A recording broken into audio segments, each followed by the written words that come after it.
Everyone, welcome back to my YouTube channel दोस्तों। तो आज मैं प्लांट किंगडम के लास्ट एमसीक्यू क्लास लेके आई हूँ, जो कि जिसमें बहुत ज़्यादा इजी एंड मज़ेदार क्वेश्चंस हैं। तो चलिए दोस्तों, वीडियो को शुरू करते हैं। और पहला क्वेश्चन आपको आपके स्क्रीन पे दिख चुका होगा। पहला क्वेश्चन क्या कह रहा है हमारा? पहला क्वेश्चन कह रहा है हमारा, समुद्री शैवाल किसका महत्वपूर्ण स्रोत है? तो क्लोरीन का है, फ्लोरीन का, आयोडीन का, सोडियम का। तो अगर आपको इसका राइट आंसर पता है तो कमेंट में बताएं। तो देखिए, जो हमारे समुद्री शैवाल होते हैं ये हमारे आयोडीन के मुख्य स्रोत होते हैं। किसके? आयोडीन के। यहाँ से ऑप्शन नंबर सी हमारा करेक्ट आंसर हो जाएगा। तो अगले क्वेश्चन पे अपने बढ़े चलते हैं। अगला क्वेश्चन क्या कह रहा है हमारा? अगला क्वेश्चन कह रहा है हमारा, सबसे बड़ा फूल है, मतलब इनमें से सबसे बड़ा फूल कौन सा है? रिफ्लेसिया है, सिलेंजिनेला है, ओल्फिया है, फूल गोभी है। तो देखिए, यहाँ थोड़ा टाइपिंग मिस्टेक है। और सबसे बड़ा फूल जो होता है हमारा रिफ्लेक्सिया होता है, रिफ्लेसिया। सबसे छोटे फूल की बात करें तो हमारा ओल्फिया हो जाएगा। ऐसे ऑप्शन नंबर ए हमारा सही हो जाएगा। और देखिए, इसमें बहुत ज़्यादा इजी क्वेश्चंस मैंने लिए हैं, बहुत ज़्यादा मज़ेदार भी है। तो अगले क्वेश्चन पे बढ़े चलते हैं। अगला क्वेश्चन क्या कह रहा है हमारा? अगला क्वेश्चन कह रहा है हमारा कि बीज की आदत सबसे पहले देखी गई, यानी कि बीज की आदत सबसे पहले किस में देखी गई? कुछ टेरिडोफाइटा में, कुछ पाइनस में, कुछ मोनोकॉट में, कुछ डाइकोट में। देखिए, यहाँ डाइकोट होगा, कुछ डाइकोट में।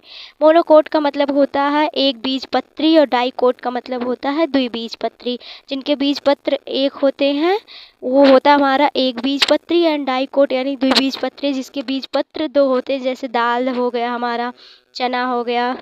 तो ठीक है, तो यहाँ से इस बीज की जो आदत है सबसे पहले किस में देखी गई? तो कुछ पाइनस में देखी गई। यहाँ से ऑप्शन नंबर बी हमारा करेक्ट आंसर हो जाएगा। अगले क्वेश्चन पे हम अपने बढ़ते हैं। अगला क्वेश्चन हमारा क्या कह रहा है? अगला क्वेश्चन हमारा कह रहा है, स्पोरोफाइट गेमेटोफाइट पर निर्भर रहता है, यानी किसमें जो स्पोरोफाइट है या बीजाणुविद है वो गेमेटोफाइट पर निर्भर रहता है। किसमें? टेरिडोफाइटा में, जिम्नोस्पर्म में, एंजियोस्पर्म में, या ब्रायोफाइटा में। तो यहाँ से ऑप्शन नंबर डी हमारा सही हो जाएगा, ब्रायोफाइटा। ब्रायोफाइटा में क्या होता है कि स्पोरोफाइट जो है गेमेटोफाइट पर निर्भर रहता है। तो आई होप आप क्वेश्चन को एंजॉय कर रहे होंगे। एंड चलिए अगले क्वेश्चन पे बढ़े चलते हैं। अगला क्वेश्चन क्या कह रहा है हमारा? प्रोटोनिमा किसके जीवन चक्र में पाया जाता है? प्रोटोनिमा किसके जीवन चक्र में पाया जाता है? रिक्सिया के, स्पाइरोगायरा के, इक्विसेटम के, या फ्यूनेरिया के। तो रिक्सिया के नहीं, स्पाइरोगायरा के नहीं, इक्विसेटम के भी नहीं। ऑप्शन नंबर डी यहाँ से करेक्ट आंसर हो जाएगा। एंड अपने अगले क्वेश्चन पे हम बढ़ चलते हैं। अगला क्वेश्चन क्या कह रहा है हमारा? निम्न में से जीवित जीवाश्म है। क्या कह रहा है? निम्न में से जीवित जीवाश्म कौन सा है? पाइनस है, ऑप्टोनिया है, जिंकगो है, मर्चेंटिया है। तो जिंकगो जो है वो हमारा जीवित जीवाश्म है। देखिए गाइस, ये जो क्वेश्चंस हैं ये सब आपको याद रखने होंगे एग्जाम्पल के थ्रू, एंड इसमें कोई ट्रिक वगैरह नहीं है। तो ये जो ऑप्शंस में दिए गए सारे एग्जाम्पल्स हैं जो कि आपको मतलब याद होने चाहिए। ठीक, तो चलिए अगले क्वेश्चन पे बढ़ते हैं। अगला क्वेश्चन क्या कह रहा है हमारा?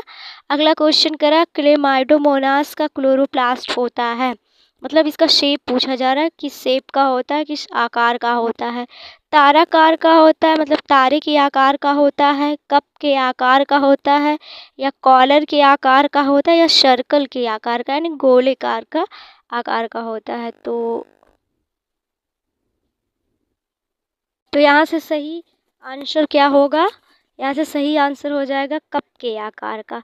तो ठीक है, चलिए टिक लगा देते हैं अपने आंसर पर। आंसर नंबर हमारा बी करेक्ट हो जाएगा, ऑप्शन नंबर बी।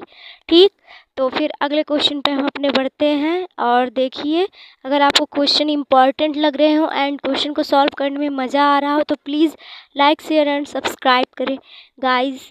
तो चलिए ठीक है, यहाँ देखते हैं, निम्न में से किस ब्रायोफाइटा में बहुत आर्थिक महत्व है? तो देखिए, क्वेश्चन थोड़ा टाइपिंग मिस्टेक है। तो चलिए हम अपने अगले क्वेश्चन पे बढ़ते हैं। आप उस क्वेश्चन को छोड़ देते हैं क्योंकि उस क्वेश्चन में कोई मिसप्रिंट है तो फिर हम लोग को मतलब सॉल्व करने में हो सकती है। तो क्या कह रहा है? किंगडम फंगस में पोषण का मुख्य तरीका है। जो किंगडम फंगस है हमारा, जो फंगस है हमारे, उनमें जो पोषण का तरीका है वो क्या है, वही पूछ रहा है। वो स्वपोषी होते हैं, अमृतपोषी होते हैं, परपोषी होते हैं या विषमपोषी होते हैं। तो जितने हमारे फंगस होते हैं ना, सब मृतपोषी होते हैं, क्योंकि ये सड़े गले चीज़ों से अपना भोजन प्राप्त कर लेते हैं। ठीक, तो आज के लास्ट क्वेश्चन पे हम अपने बढ़ते हैं। और लास्ट क्वेश्चन पे बढ़ने से पहले मैं आपको बता देना चाहती हूँ कि मैंने अब नर्सिंग एप्टीट्यूड की भी क्लास स्टार्ट कर दी हैं, जिसमें से एक वीडियो मैंने अपलोड कर दिया है एंड एक दिन बायो, दूसरे दिन नर्सिंग एप्टीट्यूड की मैं वीडियो डाला करूँगी।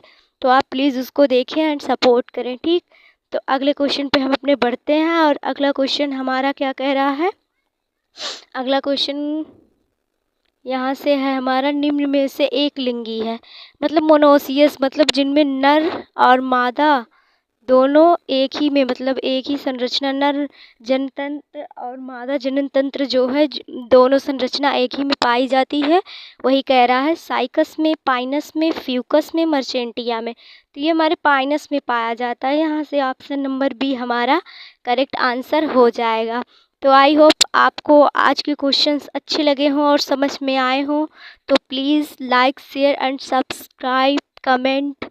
ओके, बाय बाय, मिलते हैं नेक्स्ट वीडियो में। Thank you for watching this video.